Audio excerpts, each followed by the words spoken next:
नमस्कार, स्वागत है आपका। और पोर्टफोलियो पर यहाँ पर सुनहरा रंग डेफिनेटली छाया हुआ है। होली की तैयारी यहाँ पर है और इस बीच सोने की खरीदारी कई लोग यहाँ पर करते भी हैं, क्योंकि अगले हफ्ते से यहाँ पर फेस्टिवल्स और उसके अगले महीने से शादियों का सीजन भी शुरू हो जाएगा। सोने में अच्छी खासी रौनक इस हफ्ते में यहाँ पर देखने को मिली है। सेंट्रल बैंक की खरीदारी जोरदार है। पिछले 2 सालों में 2200 टन सोना यहाँ पर सेंट्रल बैंक्स ने लिया है। यूएस फेड की मीटिंग आके चली गई है और बात यही की जा रही है कि जून में अब पहली रेट कटौती शायद देखने को मिल सकती है और उसकी प्रोबेबिलिटी यहां पर 75% जैसी है। साथ ही साथ जिस तरह का जियोपॉलिटिकल टेंशन है, इन्फ्लेशन की चिंताएं हैं, काफी सारी कंट्रीज में इलेक्शंस भी हैं, तो इन सब का फायदा यहां पर सोने को पहुंचता हुआ नजर आया है। आपकी स्क्रीन पे जो चार्ट है वो बताता है कि साल दर साल होली के दिन सोने के प्राइसेस क्या थे। तो अगर पिछले साल की बात की जाए तो सोने के भाव यहाँ पर करीब 55 से 56,000 जैसे थे और इस बार हम देख रहे हैं यहाँ पर ऑलमोस्ट 67,000 की चाल यहाँ पर सोने में, यानी कि 10-12 हज़ार रुपए प्रति 10 ग्राम की बढ़त यहाँ पर सोने ने आपको दी है होली टू होली। जानते हैं कि किस तरह की खरीदारी देखने को मिल सकती है इन करंट लेवल्स के पर आपके पोर्टफोलियो में कैसे सोना रहना चाहिए। इस पर बात करने के लिए हमारे साथ हैं रिद्धि सिद्धि बुलियन के एमडी पृथ्वीराज कोठारी। कोठारी जी नमस्कार, होली की शुभकामनाएं आपको। और जिस तरह से पिछले 1 साल में हमने सोने के भाव बढ़ते हुए देखे हैं, पिछले 1 साल में कितना पोर्टफोलियो में सोना होना चाहिए था कि लोग अच्छा खासा मुनाफा यहाँ पर कमा पाते? Thank you Manisha ji. पहले पूरे आपके सभी दर्शकों को होली की बहुत बहुत शुभकामनाएं। पोर्टफोलियो में देखो, जहाँ तक आप मुझे अगर पूछोगे तो मैं तो कहूँगा 100% पोर्टफोलियो में सोना होना चाहिए। ये मेरी मानना है कि आपको अगर कुछ कपड़ा खरीदने हैं या कुछ भी खरीदना है तो उसमें से 1 ग्राम सोना बेच दो या 10 ग्राम सोना बेच दो और आप आपका काम पूरा करो। बट एटलीस्ट अभी हम लोग just last after the Covid हम देख रहे हैं कि लोग पोर्टफोलियो के अंदर 10 to 15% उसमें गोल्ड एंड सिल्वर बोथ उसको रख रहे हैं। अगर आपने देखा होगा एसेट मैनेजमेंट कंपनी जो है गोल्ड ईटीएफ में, तो वो भी उसमें भारी मात्रा में अराउंड 10% का आसपास में जो भी एवरी मंथली जो होता है उसमें गोल्ड और सिल्वर में निवेश कर रहे हैं और उनका रिटर्न भी अच्छा आ रहा है और एक सेफ पोर्टफोलियो में एक सेफ एंटिटी अंदर होती है। तो एटलीस्ट 10% निवेशकों को सोने और चांदी उनके पोर्टफोलियो में निवेश करना चाहिए। बट नो डाउट महिला तो 100% निवेश सोने में ही करती है और जो ट्रेंड उनका बरसों से चल रहा है वो आज भी ट्रेंड उनका बरकरार है। जी हाँ, बिल्कुल। और मैं एक म्यूचुअल फंड की रिपोर्ट पढ़ रही थी कोठारी जी, जिसमें लिखा था कि पिछले 20 सालों में 17 साल सोने ने यहाँ पर आपको पॉजिटिव रिटर्न ही दिया है। लेकिन इस बार जो चीज़ डिफरेंट है कोठारी जी वो है सोना एट ऑल टाइम हाइज। और थोड़ी सी असमंजस में है बाजार इस वक्त कि लें कि ना लें, यहाँ से अच्छी खासी मुनाफा वसूली देखने को मिलेगी या फिर ये बस तो नहीं छूट गई, क्योंकि साल के एंड तक माना ये जा रहा है कि 70,000 या उसके ऊपर के लेवल्स भी यहाँ पर सोना दिखा सकता है। तो कोई अगर इस होली पे सोना खरीदना चाहे उनके लिए आपकी क्या राय है? देखिए, मैं तो आज 46 साल से इस इंडस्ट्री में हूँ। मैंने तो $200 भी गोल्ड का प्राइस देखा है और अभी कल $2200 भी देखा है। जी। मुझे नहीं लगता है कि प्राइस उसको कोई इफेक्ट करता है और नो डाउट अब आप धीरे-धीरे आप देखोगे कि पूरा सिनेरियो गोल्ड तरफ चेंज हो रहा है। हर सेंट्रल बैंक जब गोल्ड बाइंग करती है, जब प्राइस की फिर उसमें कोई भी मूवमेंट नहीं रहती है। प्राइस $2200 क्या, $2300 क्या, $2400 भी आ सकता है, क्योंकि पहले जब था कि जो भी करेंसी होती थी उसके सामने अगेंस्ट में गोल्ड के सामने करेंसी होती थी। अब लास्ट 10 साल से आप देख रहे हो कि उसका जो लिंक नहीं है वो टूट गया है। तो हर एक कंट्री खुद की करेंसी प्रिंट करके मार्केट में आते हैं, तो नो डाउट है कि उसका इफेक्ट गोल्ड के ऊपर आ ही जाता है। और अभी आज की आप हाल में देखा होगा कि गवर्नमेंट भी ज्यादातर गोल्ड रिजर्व बढ़ा रही है हर कंट्री की। जैसे ब्रिक्स के अंदर हमने देखा कि उनकी और एक करेंसी आ रही है। तो मुझे लगता है जब तक सेंट्रल बैंक की बाइंग है उस वक्त में मुझे नहीं कह सकता कि गोल्ड में कोई गिरावट दिख सकती है, क्योंकि जितनी जितनी भारी मात्रा में बाइंग सेंट्रल बैंक की हो रही है उतनी भारी जो एक्सेस गोल्ड आप देखोगे कि 3400-3500 टन के आसपास का प्रोडक्शन होता है, उसके सामने खपत उतनी हो जाती है। बट जब सेंट्रल बैंक करती है वो एडिशनल बाइंग हो जाती है, जिससे मार्केट में प्राइस के ऊपर काफी भारी मात्रा में इफेक्ट आ जाता है और पूरा सेंटिमेंट लोगों का चेंज हो जाता है, उसका परसेप्शन चेंज। अब आप देखोगे ईटीएफ के अंदर एसपीडीआर में भी काफी भारी मात्रा में लास्ट वीक में गोल्ड की बाइंग हुई है। तो इस तरह से पूरा एक वापस सेंटीमेंट पॉजिटिव आ जाता है। Hmm. Kothari ji, as of now of course sentiment तो अच्छा है ही, और ये सोचते हुए कि यूएस फेड आगे जाकर रेट कट करेगा, हमने बैंक ऑफ स्विट्जरलैंड से वो होता हुआ ऑलरेडी देखा है। तो ये तो अभी सेंटिमेंट पे काम हो रहा है। अगले 6 महीने में जब ये रेट कटौती एक्चुअली हम आता हुआ देखेंगे तो आपको लगता है कि एक एक्स्ट्रा पुश यहाँ पर मिलेगा? क्योंकि चाहे सिटी है या बैंक ऑफ अमेरिका है, स्टैंसी है, इन सब की रिपोर्ट्स काफ़ी बुलिश हैं सोने को लेके। जेपी मॉर्गन ने $2500 पर आउंस की बात भी यहाँ पर की है, तो पूरा बाजार यहाँ पर काफ़ी बुलिश है। आपको लगता है वो सब लेवल्स इस साल से पहले देखने को मिलेंगे? देखिए, कहना बहुत मुश्किल है। अगर आप फिजिकल साइड की बात करोगे तो मुझे नहीं लगता है कि इस रेट के अंदर इवन हम लोग बिजनेस करना हमारे लिए भारी हो जाएगा, क्योंकि इन्वेंट्री इतनी बढ़ जाती है, इतनी कैपेक्स हमको इतनी कैपेक्स हमारे पास में नहीं होती है। तो मुझे लगता है कि धीरे धीरे सोने की धंधा करना बहुत मुश्किल हो जाएगा। अगर प्राइस 70,000, 80,000, 85,000 हो जाते तो फिर आपको मैं कहता हूँ कि बहुत से मुश्किल है कि बिजनेस करना पड़ेगा। बट धीरे धीरे नो डाउट है, प्राइस मूवमेंट तो होना ही होना है, इस बात में कोई शक नहीं। अगर आप इन्फ्लेशन के सामने गोल्ड की प्राइस देखते हो तो मेरे हिसाब से गोल्ड की प्राइस इन्फ्लेशन के सामने $4,000 की आनी चाहिए। अगर आप यूएस इन्फ्लेशन को कंपेयर करते हो गोल्ड प्राइस से प्रीवियस डेटा के हिसाब से, तो गोल्ड की आज की डेट में उसकी प्राइस $4,000 चल है। बट प्रोडक्शन कॉस्ट अगर आप देखोगे तो वही $1,200-1,300 पे। अगर खपत नहीं रहती है तो प्राइस एक टाइम में स्पॉट के उसके नजदीक आना पड़ता है। बट मैंने जब भी देखा है कि आपने अभी देखो $2,000 पहले ब्रेक होना बहुत मुश्किल था। अब 2000 हमको लगता है कि बेस्ट बैंक लेवल है। पर कोठारी जी, आप कह रहे हैं बिजनेस करना मुश्किल होगा, 200 का 2000 हो गया, इसके ऊपर भी जाएगा तो आई एम श्योर इंडियंस खरीदते भी रहेंगे और बिजनेस भी यहाँ पर अच्छा चलता ही रहेगा। एक बात आपसे जानना चाहेंगे, क्योंकि जब भी हमने देखा है कि भाव सडनली बहुत बढ़ जाते हैं तो एक्सचेंज गोल्ड ज़्यादा होता है, कुछ लोग सोना बेचने भी आते हैं क्योंकि अच्छे खासे उनको भाव मिल रहे होते हैं, बहुत नीचे में लोगों ने लिया होता है। क्या वो ट्रेंड भी हमने बाजार में आता हुआ देखा है? देखिए, नो डाउट इसमें जो एनबीएफसीज और बैंक्स के जो ओल्ड गोल्ड होते हैं वो काफी भारी मात्रा में मार्केट में, क्योंकि सामने कंजम्पशन नहीं है। अगर आप देखोगे कि रिटेल शोरूम में दूसरे अहेड ऑफ फेस्टिवल, अभी जैसे ओलास खत्म होने के बाद में मैरिज सीजन फिर से स्टार्ट हो जाएंगे। उसके बाद में अक्षय तृतीया आ रहा है जो अपना ऑस्पिशियस सबसे बड़ा ऑस्पिशियस डे है जो सोने चांदी की खरीदी में। तो मुझे लगता है कि उस टाइम के ऊपर अगर बाइंग आप देखोगे तो उस टाइम पे एक बड़ी बाइंग होती है। तो अक्षय तृतीया के हिसाब से मुझे लगता है क्या क्वेश्चन क्या था आपका मैम?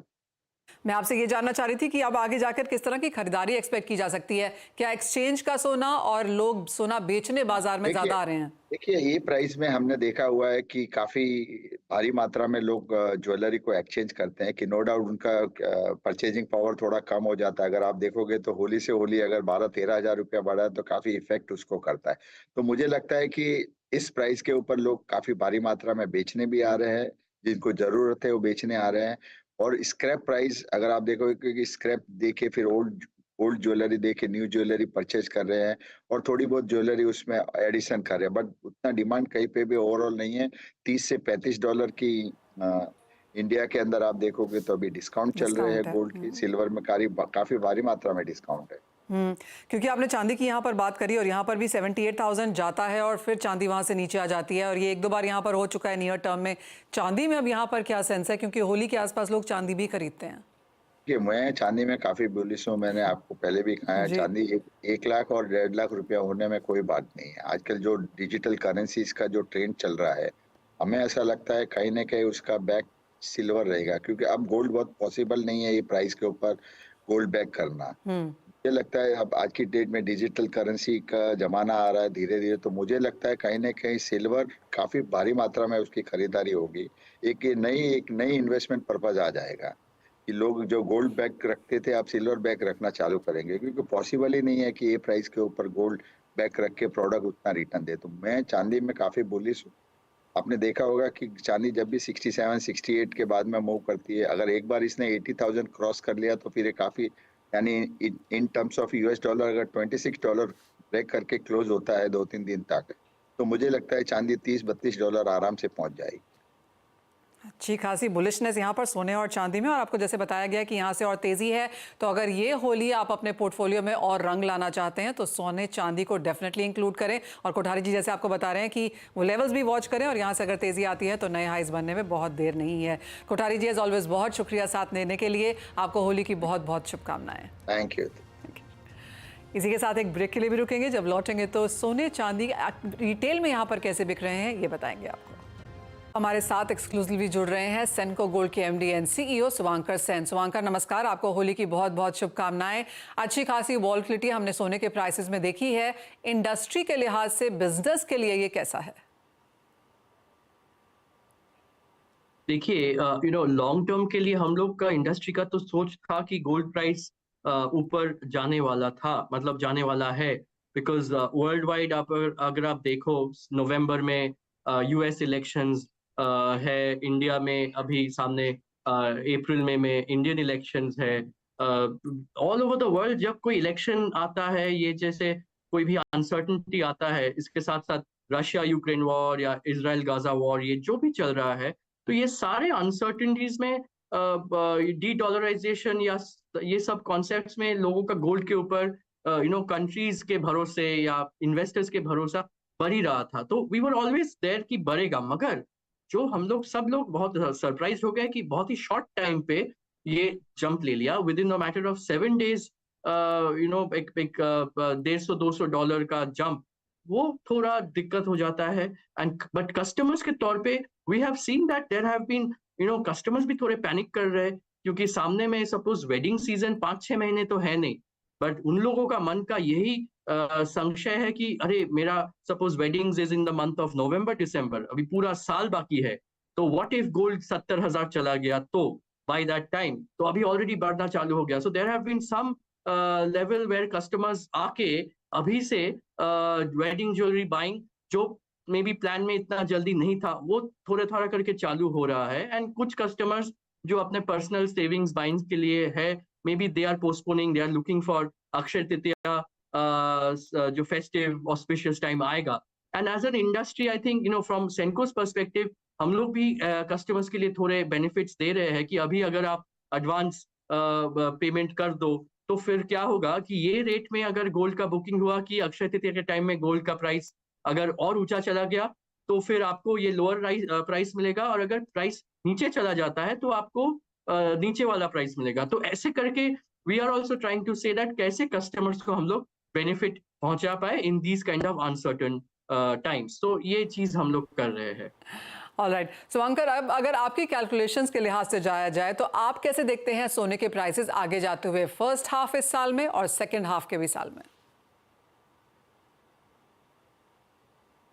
देखिए बहुत ही टेक्निकली अगर देखा जाए तो जिस हिसाब से प्राइसेस मूव कर रहे हैं, obviously there will be ups and downs. कब क्या होगा किसी को मालूम नहीं, बट ये लाइफ का एक रूल है कि ऊंचा भी जाएगा और थोड़ा बीच में करेक्शन भी आएगा। तो आई थिंक इंडस्ट्री यही सोच रहे हैं कि it will be in the range of 63,000 to 70,000। ये जो 10% की जो अप एंड डाउन है, I think one has to look into that kind of a range कि yes, there will be a time जब थोड़ा ज़्यादा uncertainty आएगा तो it can touch close to 69-70, or there could be corrections at times and it could be coming down to 63 to 64 के बीच। So I think that ये 10% range में industry is looking at it। Alright, March ending का समय है और ये usually बहुत exciting period नहीं होता है, क्योंकि मार्च एंडिंग कर रहे होते हैं लोग, साथ ही साथ इलेक्शंस भी आने वाली है, शादियां भी नहीं है इस वक्त। तो इस समय में इंडस्ट्री कैसे लुभाती है खरीदारों को? So see, as an industry now the focus is on अप्रैल में। मार्च का जो भी है, और हार्डली अभी होली का माहौल और जस्ट कुछ दिन में है, एग्जाम्स का एक सीजन ऑफ हुआ है, स्कूल्स का थोड़ा छुट्टियां चालू होने वाला है, एंड एडवांस टैक्स के लिए बिजनेसमैन और जो लोग को अपना पर्सनल लेवल में भी सबको टैक्स प्लानिंग करना पड़ता है। So it is now March is usually a month focused on these activities. तो रिटेल में हिस्टोरिकली मार्च में कभी उतना एक्साइटमेंट होता नहीं है unless there is like a sudden huge fall in the price of gold. तो वो अभी पूरा इंडस्ट्री का भी focus is on April and May. Akshay Tritiya is there, and many states में New Years आते हैं, पंजाब में, बंगाल में, असम में, उड़ीसा में। So गुड़ी पड़वा भी है end of March, early April in Maharashtra. So I think everyone is looking for a good beginning of a good year with positivity and optimism. And at the end of the day, gold का price बढ़ना is auspicious in a manner जी घर में इतने सोने जिसका पड़ा हुआ है उनके लिए तो ये एक एसेट अप्रिसिएशन हो ही रहा है. So I think as again the new year begins, everyone wants a touch of gold. So we are all very optimistic and positive. सामने में GJS का एग्जीबिशन होने वाला है, GJPC का एग्जीबिशन होने वाला है बैंगलोर में, GJS का इन Mumbai. So I think then everyone the planning will be full on for a great festive season. जी हाँ, सेकंड क्वार्टर जो साल का होता है उसमें काफ़ी सारी चीज़ें होती हैं और जैसे आपने कहा फेस्टिवल्स, शादियाँ सब यहाँ पर आ जाएंगी, तो किस तरह के डिमांड एस्टिमेट्स फिर आप यहाँ पर लगा रहे हैं? देखिए गोल्ड का प्राइस जब सडनली इतना जंप हो जाता है तो वॉल्यूम में तो थोड़ा इम्पैक्ट आ ही जाता है. It is something which is very natural and historically ये पहले हुआ भी है कि वैल्यू में आपको लगेगा कि yes it has grown by 5%, 7%, 10%, but volume में it hasn't grown to that extent.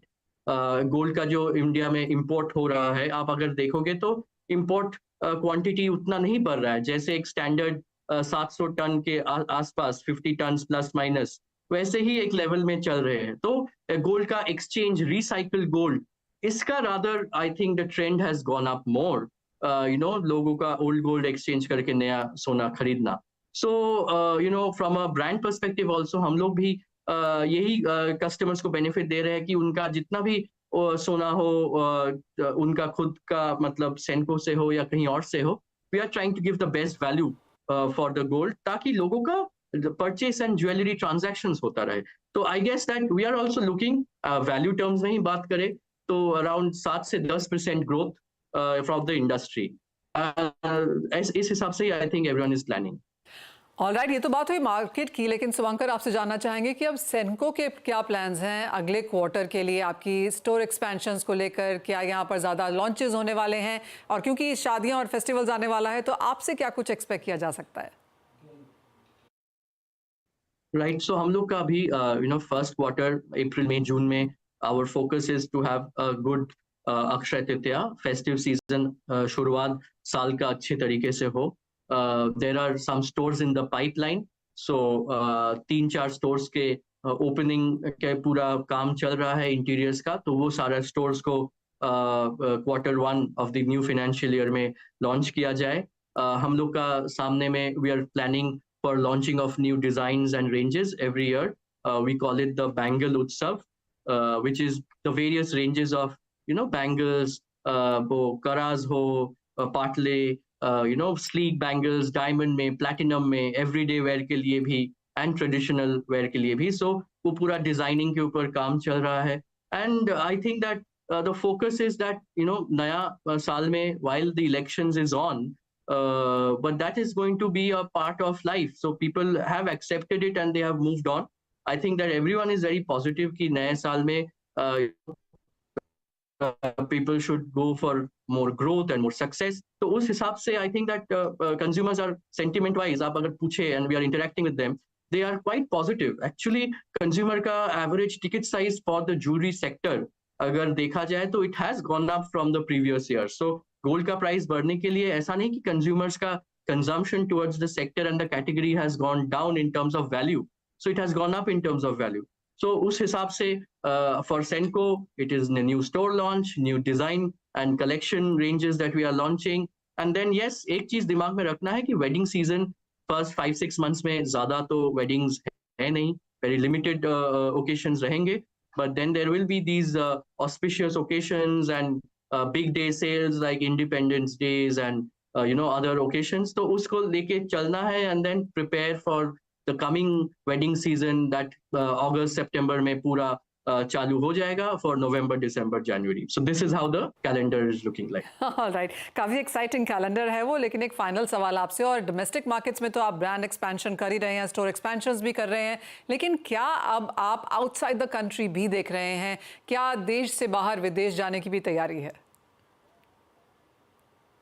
हम लोग एक we will be opening our first store outside India in Dubai in the coming quarter. So वो एक plan में है, and then step by step we will start exploring the global markets. Already हम लोग का fellow jewelers बहुत अच्छे तरीके से they have expanded internationally, and bus we will try, all of us from the jewelry industry will be trying to make made in India brand and made in India products available across the world. So I think that we will all in our own way सब अपने level में कोशिश कर रहे हैं कि made in India brand and made in India products को worldwide available करने के लिए. And I think that new years के लिए और नया जैसे आपने बोल रहे हैं कि कुछ प्रोडक्ट्स के तौर पे we have already started working, देख रहे हैं कि lab grown diamond as a category is a growing category. So उस हिसाब से भी we will keep exploring and seeing कि क्या और कर सकते हैं उसके ऊपर. ऑलराइट, तो अच्छी खासी तैयारियां और एक्सपेक्टेशन की यहाँ पर मांग और बढ़ेगी. और ऑफ कोर्स फॉरे इंडिया से बाहर भी, लैब ग्रोन्स की तरफ भी, और दुबई में एक नया स्टोर भी खुलने वाला है. शुभांकर एज ऑलवेज बहुत शुक्रिया साथ जुड़ने के लिए CNBC आवाज़ पर और हमसे बातचीत के लिए. आपके होली की बहुत बहुत मुबारकबाद. इसी के साथ फिलहाल इस कार्यक्रम में इतना ही समय है, लेकिन आप जुड़े रहिए CNBC आवाज़ के साथ.